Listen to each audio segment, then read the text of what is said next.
Hello, I'm Gavin Hoey and you're watching Adorama TV, brought to you by Adorama, the camera store that's got everything for us photographers. And in this video, I'm going to show you how to create the illusion of a rainy day in two different ways. I'm going to do it as if it was raining but we're inside looking out, and then, without leaving my studio, I'll try and make it look a bit like it's raining and we're actually outside taking pictures. Now, to make that happen, I've got a couple of bits and pieces. I've got an umbrella. That'll come in handy later, but to start with, I'm going to set up my window, which is actually this piece of plexiglass. Now, whilst I'm doing that, you can be clicking on the subscribe button and the bell icon, because then you won't miss any of the great content right here on Adorama TV. So for now, let's get a light set, let's get a model in, let's get shooting.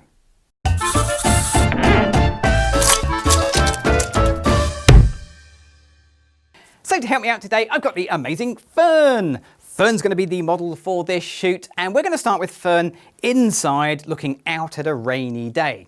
Now, here's a few things you need to know. First of all, this obviously isn't a window, but hopefully it will look like that in the final pictures.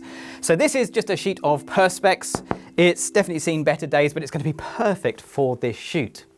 I'm going to spray some water on this side of the window, but before I do that, I've got to get the lighting right. So let's start with the lighting in perhaps the most obvious position. I've got an XPLOR 300 in a good sized softbox, and I'm just going to point this towards Fern and take a test picture. Let's see how this works. Fern, are you ready? Okay, here we go. So Fern's going to go nice and close to the window, and I'm going to get a picture that looks kind of okay. There's nothing wrong with it at all, except they just lack a little bit of drama and excitement in the lighting. So what I've done is I've moved the light, instead of being in front of Fern from the camera's point of view, to slightly behind Fern. Now this should give us much more dramatic light, a bit more shadow and contrast. Let's see how this goes. Okay, Fern, here we go. So as you can see, there's more contrast, but what we lose is some quality in the fake window. It really does look like a tatty piece of Perspex now.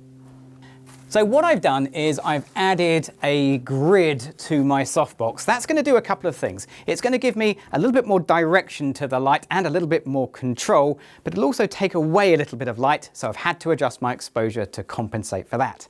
I've also repositioned the light, so now it's pretty much in the center of Fern. It's not in front, it's not behind, and that should mean the light passes cleanly through my Perspex window without all of that flare that we had before.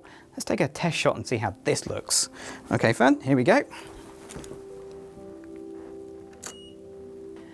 So this works really well. We've got much cleaner light coming through the window. We've lost the flare and reflection, but the interesting bit is the light on Fern.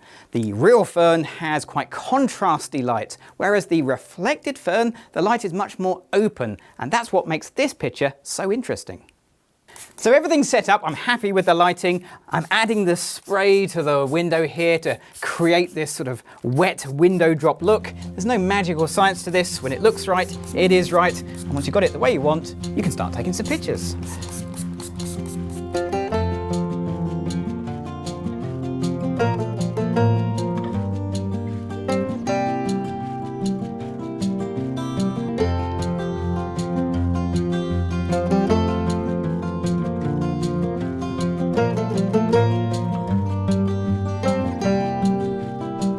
I've adjusted the camera's white balance to give these images a nice warm, cozy indoor feeling.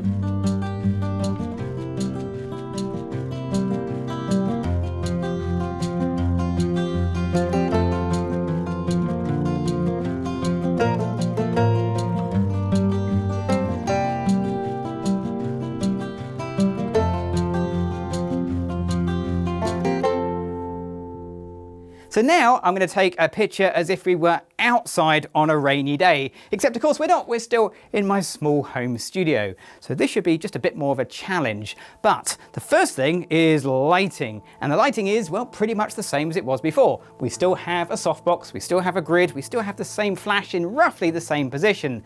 But one thing that has changed is, of course, Fern. Fern is sat down because I want to shoot from above and we don't have a lot of room in my small home studio. But now she's holding a translucent umbrella.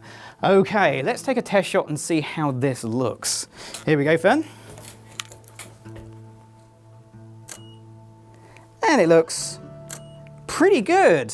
Nice lighting on the umbrella, nice lighting on Fern, but it doesn't really feel like we're outside. It feels like we're in a black studio. So what I'm going to do is put a little bit of light in the background, and for that I'm going to use a second light. This is an Evolve 200, and I've got barn doors and a grid on it just to give me some direction to this light. I'm going to put it way behind Fern, right at the back of my studio, like this, and we're going to point it towards the background, but from a low angle. Let's see how this looks. Okay, here we go.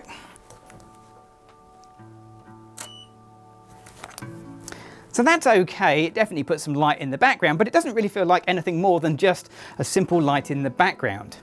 So what I'm going to do is use my own umbrella. I got multiple umbrellas for this shoot because I didn't know which one would work best. And I'm going to put this umbrella in the background, and I'm going to use it as basically a cookie. I'm going to put it just in front of the light and get the light to shine through the umbrella. Now I might need to adjust the power a bit just to compensate for that. But let's see how this looks. Okay, Fern, here we go. These look really good. That little splash of light in the background makes a huge difference and adds some depth to this scene.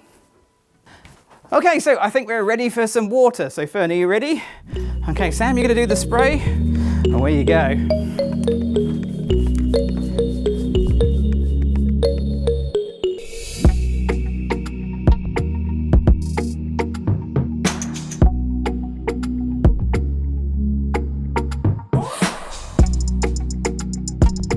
This time I've adjusted my camera white balance towards the more blue end. That should give these images the feeling that the light is coming from a cold, wintry day.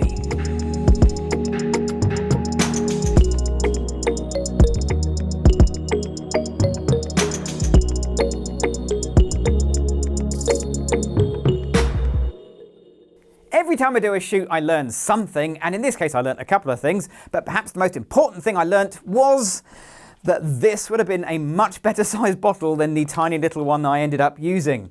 Nonetheless, the pictures came out really great. Now, if you've enjoyed this video or you've got any questions, leave me a comment below, and yes, I do check them. Don't forget to click on the bell icon so you get notifications of all the brand new videos right here in Adorama TV, and we have new stuff coming out, well, pretty much every single day. And of course, click on that subscribe button. I'm Gavin Hoey. Thanks for watching.